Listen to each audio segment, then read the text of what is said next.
as I said, further to the briefing that was provided yesterday and some of the updates that have been just provided by Colonel Qureshi and Wing Commander Singh. I thought that we would just put some of the aspects related to the events that started on 22nd April with the barbaric terror attack in Pahalgam into further context, because there is a certain amount of commentary that has happened with regard to the events since then. And more than the commentary, there has been a lot of disinformation that has been directed at us from across the border. So a few things that I would like you to keep in mind. First of all, there is mention on all sides of escalation. I think the first point that you have to keep in mind is the attack of 22nd April in Pahalgam is the original escalation. ये जो सिलसिला है जो हम देख रहे हैं आज की घटनाओं को लेके, ये 22 अप्रैल के पहलगाम के हमले से शुरू हुआ है. एस्केलेशन वहां पे हुआ है और उस एस्केलेशन का जवाब भारतीय सेना ने, भारतीय फौज ने कल अपने एक्शन से दिया है. Secondly, I want to invite your attention to the involvement of the group calling itself the Resistance Front in these attacks.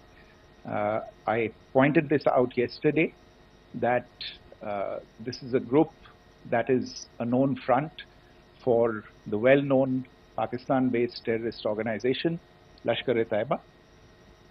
The group has been reported earlier. I mentioned to you about the Indian authorities providing information to the UN 1267 Sanctions Monitoring Committee. And in fact, we are going to be meeting with the team again very soon, and we will be providing an update to the information that we have provided earlier. But what is interesting, दिलचस्प बात यह है कि संयुक्त राष्ट्र की सुरक्षा समिति में जब पहलगाम के हमले को लेके एक प्रेस वक्तव्य जारी करने की बात चल रही थी, तो आप सोचिए किस देश ने टीआरएफ का, द रेजिस्टेंस फ्रंट का उसमें मेंशन किया जाना, उसको अपोज किया, पाकिस्तान ने. This was after the fact that the TRF claimed responsibility for this attack not once but twice, within a few hours after the incident on the 22nd of April, and then again on the morning of 23rd April. And it is perhaps only after the full gravity of the incident was realized by its masters and handlers across the border that it was managed to back off from this claim. Obviously, that retraction doesn't convince anybody. तीसरी चीज जो मैं आपसे कहना चाह रहा था, और कर्नल कुरैशी और विंग कमांडर सिंह ने कल भी बड़े स्पष्ट शब्दों में और आज भी आपसे ये बात साझा की है. जो भारतीय रिस्पॉन्स है वो नॉन एस्केलेटरी है, प्रिसाइज है, सटीक है, मेजर्ड है और कंसिडर्ड है. Our intention has not been to escalate matters. We are only responding to the original escalation, as I said, and our response has been targeted, precise, controlled and measured. Only military, no military targets have been selected. Only terrorist infrastructure in Pakistan has been hit. Now, there are, as I said, a number of issues that have been raised in commentaries, and there's a lot of, as I said, unfounded disinformation and fabrication that has come from across the border. And I would just like to use this opportunity to set the record straight on some of these issues.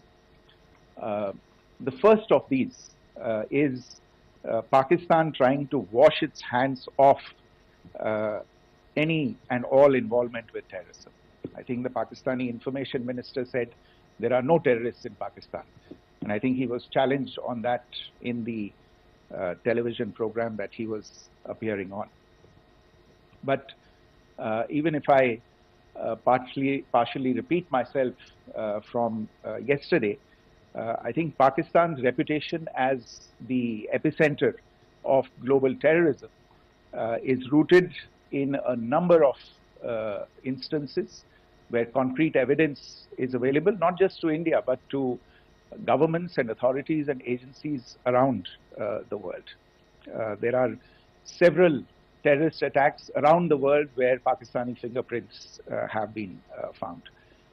I don't need to belabor the point with regard to this audience about where Osama bin Laden was found and who called him a martyr. Pakistan has also for decades pursued cross-border terrorism into India with impunity, and as I said yesterday also, in order to deliberately mislead the international community, they claimed that the terrorist Sajid Mir was dead. They came under pressure, and Sajid Mir was then brought back to life, arrested, and is now apparently in Pakistani custody. Pakistan is also home to a very large number of UN proscribed as well as UN proscribed terrorists, as well as terrorists proscribed by a number of other governments in the world, including, of course, the Lashkar-e-Taiba and the Jaish-e-Mohammed, as well as their leaders, Masood, Azhar, and Hafiz Mohammed Saeed. आपने देखा होगा हाल ही में पिछले कुछ दिनों में पाकिस्तान के रक्षा मंत्री और उनके पूर्व विदेश मंत्री दोनों ने इस बात को माना है कि पाकिस्तान का ऐसे ग्रुप्स के साथ जो रिश्ता है वो क्या रहा है. Both the defense minister and the former foreign minister of Pakistan, I think they've done a more eloquent job of this than I could ever do in terms of describing their country's implication in international terrorism and their involvement in housing these kinds of groups. दूसरा जो विषय है वो है पाकिस्तान का जो एक दावा है कि एक इंटरनेशनल impartial investigation होना चाहिए, एक joint investigative committee होनी चाहिए. These calls for jointly investigating this heinous and barbaric attack in Pahalgam. Again, I think you know the history well on this. You know the track record well, and it is not a bright track record insofar as Pakistan is concerned. In fact, in the pursuit of justice for the victims of multiple terrorist attacks, whether it be Mumbai in 2008, in Pathankot in 2016, or many others. But in particular for these two attacks, India had offered to cooperate. India provided forensic evidence and urged Pakistan to bring the perpetrators of these attacks to justice. We, in particular with regard to the Mumbai attacks of 2008, where a Pakistani Lashkar-e-Taiba terrorist was captured alive, India provided extensive information and evidence related to the involvement of Pakistani terrorists in this attack. Cases were registered, but you are all aware that these cases have not progressed, despite the formation of judicial teams, etc. And Pakistan has consistently stonewalled all efforts to move the investigation along. In fact, with regard to the Pathankot attack as well, a joint investigative team was formed. We gave access, unprecedented access, I should say, to Pakistani team to the site of the attack. Details of call records data and DNA, etc., were shared with Pakistan. We had shared with them details related that we had been able to access to the addresses of terrorists. We presented evidence against the office bearers of Jaish-e-Mohammed who had conspired in the attack, and the handlers of the terrorists who facilitated them and guided them in. But there has been no movement on this. So in all of this, I think the experience has not been positive, and it certainly doesn't give us the confidence now to take at face value Pakistani assertions of wishing to participate in a joint investigation. These are just delaying tactics. These are just stonewalling tactics. And in fact, there is reason to believe that Pakistan uses the evidence that we provide only to cover its tracks and, in fact, defend the terrorists who we are looking for and obstruct the path of investigation. A third point that I wanted to address was the claim that only civilians were killed in the strikes on the 7th of May. We have made the point very clearly that all attacks on the morning of 7th May were against carefully selected terrorist infrastructure, terrorist targets. It is not clear to us, in fact, seeing some of the coverage of the after effects of these strikes, including the funerals for the terrorists that were held yesterday. I think a lot of you have seen the reports and the coverage on media. If only civilians, if any civilians were killed in these attacks, I wonder what message this picture actually sends to all of you. This is a question that is worth asking. It's also odd that the funerals of civilians are carried out with the coffins being draped in Pakistani flags and state honors being accorded. As far as we are concerned, the individuals eliminated at these facilities were terrorists. Giving terrorist state funerals may be a practice in Pakistan. Doesn't seem to make much sense to us. Pakistan has also claimed that India deliberately attacked religious sites. This is completely false again. I have made it clear that the targets were terrorist infrastructure, terrorist facilities, and locations connected clearly with incidents of cross-border terrorism into India. And it is in fact Pakistan that is misusing religious sites as a cover to in fact radicalize, direct and indoctrinate and train terrorists. In fact, contrary to what Pakistan is claiming, yesterday Pakistan launched a targeted attack on the Sikh community in the state of Jammu and Kashmir, hitting Gurudwara in Poonch and the homes of Sikh community members, which came under attack. And we know that at least 3 individuals were killed in that particular attack.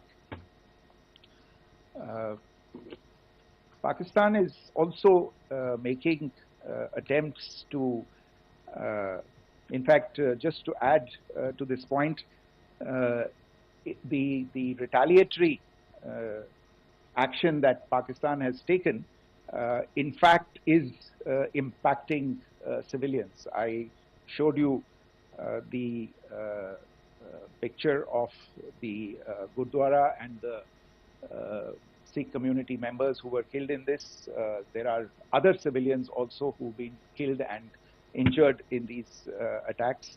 In fact, since yesterday morning, a total of 16 civilians have been killed and 59 others have been injured in the attacks by Pakistan.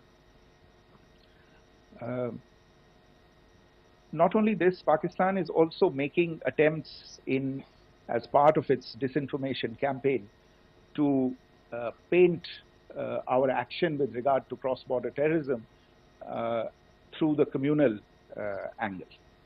If that is the issue, then I think I can do no better than to cite or point you in the direction of the Pakistan Army Chief's speech of 16 April 2025.